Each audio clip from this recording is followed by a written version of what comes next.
اس لعنتی کتے نے یزید کے بارے میں، جس نے اللہ کے گھر پہ پتھر برسوائے، جس نے کئی 100 صحابہ کو شہید کیا، جس نے حضور کی بچیوں کو بے عزتی کر کے اپنے دربار میں کھڑا کیا، اور حضرت سیدہ زینب جب دربار یزید میں پہنچی، ان کا جسم رسیوں سے جکڑا ہوا تھا، اور ان کے اتنے لمبے سفر پہ آپ سمجھ سکتے ہو کہ کپڑوں کی کیا حالت، اور اوپر گرد اور کیا سے کیا معاملہ تھا۔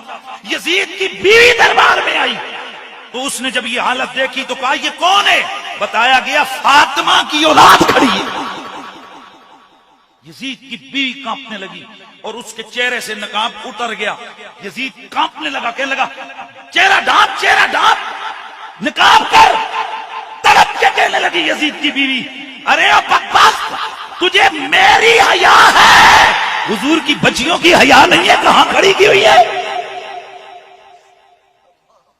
1000 جرم اس کتے کے ایک طرف ہوں، نبی کی بچیوں کو اس طرح بھرے دربار میں قیدی اور مجرم بنا کے کھڑا کرنا، اور پھر سیدہ زینب سلام اللہ علیہا آپ کو اس قسم کے جملے کہنا کہ کیسی لگی تمہیں ذلت، دیکھ تیرے بھائی کے ساتھ ہم نے کیا کیا۔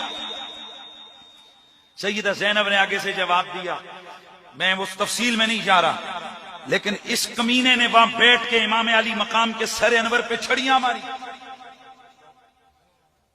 جس سے آپ کے دندان مبارک پہ چھڑیاں پڑی۔ حضرت ابو برزہ اسلمی آپ نے فرمایا آپ پیچھے کر، ان ہونٹوں کو میں نے حضور کو بارہا چومتے دیکھا ہے، ان دانتوں پہ میرے نبی نے بارہا بوسے دیے ہیں، ہاتھ ہٹا، چھڑی ہٹا ان دانتوں سے۔ گرامی المرتبت حاضرین، یہ سب ظلم کہاں ہوئے؟ دربار یزید کے اندر ہوئے، اور پھر اس کتے نے وہاں شعر پڑے کہ کاش آج میرے وہ بدر کے مرے ہوئے میرے باپ دادے زندہ ہوتے تو وہ دیکھتے کہ میں نے کیسا بدلہ لیا ہے، میں ان کی اولاد میں سے نہ ہوتا اگر میں محمد کی آل سے بدلہ نہ لیتا۔ اور پھر شراب پی، خوشی میں جھوما، خوشی میں رقص کیا، امام علی مقام کی شہادت کی خوشی میں اس لعنتی نے وہاں جشن کا سما کیا، اور اس کے بعد دلائل دینے کے لیے کہنے لگا میں حق پہ ہوں اور یہ باطل پہ ہیں۔ اور پھر جب سیدہ زینب کو کہا دیکھ کون عزت والا ہے، کون ذلیل ہے، سیدہ مسکرائی۔ آپ نے فرمایا یزید تیرے پاس فوج ہے، تیرے پاس قوت ہے، تیرے پاس دولت ہے، تیرے پاس حکومت ہے، لیکن اللہ کی عزت کی قسم ہے تو ہمارا ذکر کبھی مٹا نہیں سکتا ہے۔ آپ پڑھیے، چھوڑیے لمبی چوڑی بات کو، میں آپ سے دعوت دیتا ہوں، مولویاں دے جا کے 2-2 گھنٹے بہ جاندے ہو، کدی خود کتاب کھول کے پڑھ لو، خود ننگے ہو جان گے مولوی یہ 2 نمبریاں کرن والے۔ جاؤ اہل سنت کی معتمد علیہ کتب کو پڑھو، کچھ بھی نہ پڑھنا، صرف یہ پڑھنا کہ سیدہ زینب نے دربار یزید میں کھڑے ہو کے خطبہ کیا دیا ہے، تمہاری آنکھیں کھلی کی کھلی رہ جائیں گی، کیونکہ وہ خطبہ نہیں ہے، وہ یزید کے کرتوتوں کی ایف آئی آر ہے، یزید کے کرتوتوں کی ایف آئی آر ہے۔ سیدہ زینب نے ایک ایک جرم اس کے سامنے بیان کیا۔ واہ علی کی بیٹی، ہاں ان کو پتا تھا کہ ایک زمانہ آئے گا کچھ یزیدی ایسے ہوں گے جو اپنے باپ کے حق میں اس کو کلین چٹ دینے کی کوشش کریں گے۔ سیدہ زینب نے فرمایا کہ پیٹھ پیچھے نہیں، منہ پہ ساری باتیں کریں، تمام کتابوں کو اٹھاؤ، ایک کتاب میں بھی نہیں ہے کہ یزید نے سیدہ زینب کے لگائے ہوئے اعتراضات اور ان کے بیان کردہ حقائق کا انکار کیا۔ آپ نے فرمایا تو نے میرے بھائی کو بے آب و گیانہ قتل کیا، تو نے ہماری توہین کی، تو نے ہمیں قیدی بنایا، اور یہ تیرے فوجیوں میں اس طرح مار مار کے لاتے رہے جیسے لوگ جانوروں کو مارتے ہیں، ہم گرتے تھے، یہ ہماری جسموں پہ لاٹھیاں مارتے تھے، کوڑے مارتے تھے، انہوں نے ہمیں پورے راستے میں رسیوں میں جکڑ کے لایا۔ یہ سب بیان کیا سیدہ زینب نے دربار میں اندر کھڑے ہو کر۔ یزید کتے نے بجائے اس کے کہ وہ کہتا جی میں نے نہیں کیا وغیرہ وغیرہ کوئی ایکسکیوز کرتا، کہنے لگا تسی ذلیل ہونا سی ہو گئے ہو، سارے بولو استغفر اللہ۔ سیدہ زینب نے اس وقت جو جملے بولے، آپ نے فرمایا تو نے قرآن نہیں پڑھا، ان العزت للہ ولرسولہ وللمؤمنین. عزت اللہ کے لیے ہے، عزت رسول اللہ کے لیے ہے، عزت ایمانداروں کے لیے ہے، اور خدا کی قسم ہم ہی ہیں جو سب سے زیادہ حضور کے قریبی ایماندار ہیں. جس گھڑی یزید نے یہ جملے سنے اور بھڑک اٹھا، کہنے لگا دیکھو اگر تم عزت والے ہوتے تمہارے بھائی کا سر یہاں میرے سامنے پڑا نہ ہوتا. اب یہ باتیں ہو رہی تھی، یہ فخر کر کر کے کہہ رہا تھا اور میرا نانا ہوتا، میرا فلاں ہوتا. آج وہ دیکھتے میں نے کیا کارنامہ سر انجام دیا ہے. یہ باتیں ہو رہی تھی، اتنے میں مسجد کے مینار سے آذان کی آواز آئی، اللہ اکبر اللہ اکبر اشہد ان لا الہ الا اللہ. جب مؤذن پہنچا، اشہد ان محمد رسول اللہ، سیدہ زینب آپ نے فرمایا یزید اب بتا یہ اذان میں نام تیرے نانے کا ہے یا میرے نانے کا ہے؟ اب بتانا تیرے نانے کا نام ہے یا میرے نانے کا نام ہے. فسکت، چپ ہو گیا. صرف چپ ہی نہیں ہو گیا، اب علامہ ابن اسیر جزری لکھتے ہیں، علامہ طبری لکھتے ہیں، علامہ ابن کثیر لکھتے ہیں، بڑے بڑے علماء لکھتے ہیں. اب شرمندہ ہوا، اس کے بعد پھر ڈرامہ کر کے رونے لگا. یہ 2 نمبر یزیدی مولوی یہ والے جملے بیان کرتے ہیں، پچھلے نہیں. کہتے ہیں دیکھو جی وہ تو حسین دا ذکر سن کے رو پیا سی.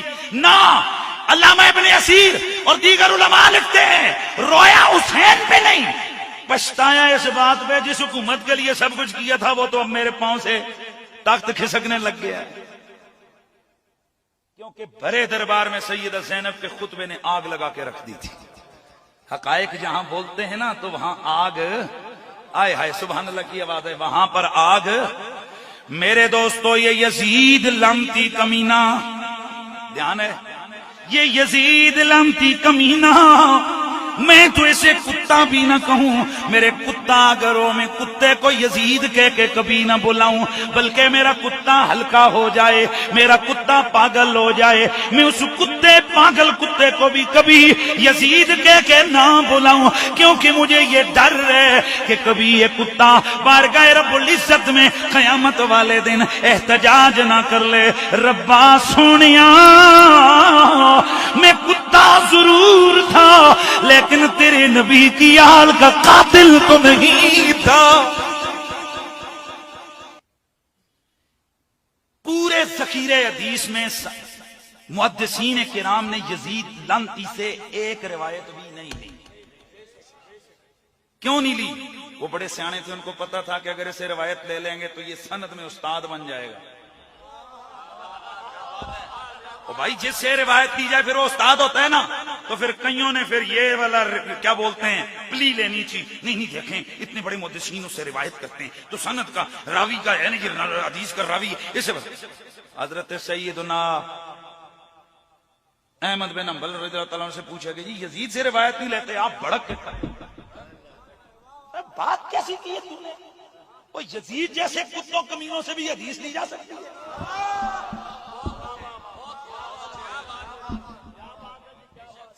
یعنی سوال پہ پرم ہو گئے حضرت امام احمد بن حنبل. اسی طرح امام احمد بن حنبل کے بیٹے کے بارے میں آتا ہے، سوال پہ بھڑک اٹھے.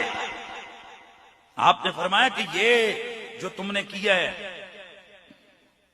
تم کہتے ہو کہ یزید سے روایت دی جائے تو کیوں نہیں لی؟ جب حدیث کی سند نہیں تو فقہ کی تو ہے ہی نہیں. وہ فقہ کی نہیں ہے تو روحانیت والا تو کھاتا ہی دوسری طرف ہے. بولو یار. پھر ہم سوال پوچھنا چاہتے ہیں کس رشتے سے تمہارے ذہنوں میں اس کی محبت کا ایک جس کو کہتے ہیں نا ایک ذرہ اور دانہ بھی آ گیا ہے؟ جب رشتہ ہی کوئی نہیں، نہ ایمان والا، نہ شریعت والا، نہ طریقت والا، نہ کتاب والا، کوئی ہے ہی نہیں ہے، تو پھر اس کا نام کیسے؟ اور دوسری طرف دیکھو حسین کہاں کہاں چھوڑو گے. نماز میں حسین ہے کہ نہیں ہے؟ ہے کہ نہیں ہے؟ ہے میرے دوستو، جب تک حسین ابن علی پر نماز میں درود نہ پڑھا جائے تب تک نماز مکمل ہی نہیں ہوتی ہے۔ قرآن میں حسین ابن علی، قرآن کی آیتوں کی تشریح میں حسین ابن علی، نبی کی سیرت میں حسین ابن علی، نبی کی زندگی میں حسین ابن علی، نبی کی حدیث میں حسین ابن علی۔ اور یہ جتنے بھی طریقت کے سلسلے ہیں، ان سارے سلسلوں کا رہبر و رہنما حسین ابن علی۔ یہ قادری، یہ نقشبندی، یہ سہروردی، یہ چشتی، یہ کبروی، یہ تاروی، یہ جتنی بھی سلاسل طریقت ہیں، یہ سارے جا کے جمع ہوتے ہیں حضرت سیدنا جنید بغدادی پر۔ جنید بغدادی دو واسطوں سے مرید امام علی رضا کے، امام علی رضا اپنے والد کے، وہ اپنے والد کے، وہ اپنے والد کے، اور وہ اپنے والد امام حسین کے۔